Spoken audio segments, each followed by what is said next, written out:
Tout d'abord, je tiens à féliciter Bürgerinnen für Europa, citoyennes pour l'Europe à Berlin, pour leur initiative en amont des élections européennes et autour de la Journée internationale des droits des femmes.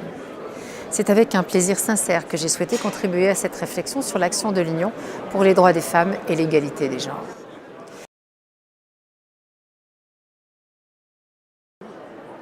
D'entrée, il faut noter que dans ce domaine, les compétences effectives de l'Union européenne se concentrent dans des domaines précis, comme le bien-être au travail.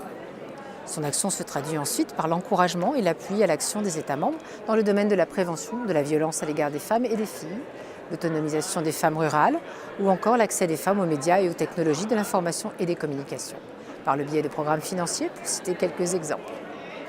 En outre, la législation européenne protège les femmes contre les discriminations et le harcèlement au travail et exige que les grandes entreprises apportent la preuve des mesures qu'elles prennent en faveur de la diversité.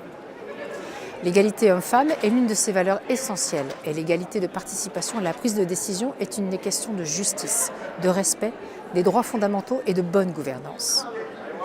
Pour autant, je regrette que nous n'ayons toujours pas pu adopter la directive présentée il y a 6 ans déjà sur les quotas de femmes dans les conseils d'administration des sociétés cotées en bourse du fait du blocage des États membres.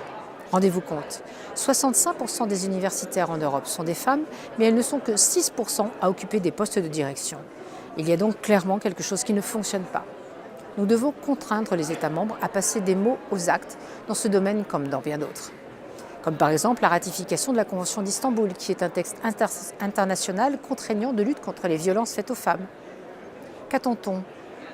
Passer d'une statistique morbide à une autre? D'une femme tuée tous les 3 jours à une tous les 2 jours? Il faut être déterminé à agir et faire agir.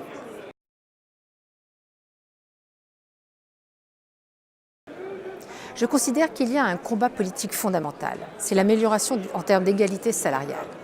Il n'est pas acceptable qu'au XXIe siècle, les femmes gagnent encore 16% de moins que les hommes, à compétences et responsabilités égales. Donc l'Union européenne doit fixer l'objectif très clair de réduire l'écart de salaire entre hommes et femmes de 2 points par an et par État membre pour tous les groupes d'âge. Elle doit promouvoir le recours à des sanctions dans l'écart de salaire en s'appuyant sur des audits européens dont nous avons connaissance. Et elle doit aussi prévoir des pénalités dans la législation européenne si les objectifs ne sont pas atteints. Ou encore, de façon plus positive, instituer le label Equal Pay pour encourager les entreprises engagées pour l'égalité.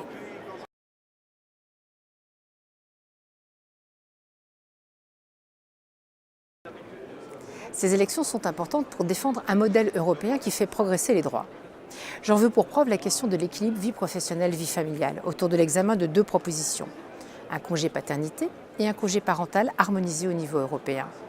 Si les hommes ont la possibilité de prendre leur part du soin et de l'éducation des enfants, cela rééquilibre à la fois le temps de travail et la répartition des tâches entre hommes et femmes. Les femmes seront moins contraintes à choisir entre leur carrière et leurs enfants. De nouveaux droits pour les hommes aideront donc à une meilleure place pour les femmes dans la société. Nous avons abordé ici les questions d'égalité, mais je suis aussi très attachée à défendre les droits des femmes.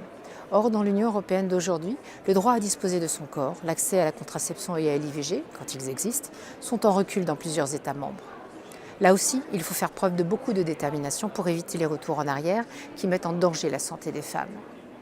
Malgré l'opposition des États membres, le Parlement a obtenu des avancées sur beaucoup de sujets. Et c'est sur la base de ces avancées que le combat reprendra dans la prochaine législature. À force de discuter, d'amender, de pousser, de batailler, à force de mettre le pied dans la porte, nous faisons bouger les lignes.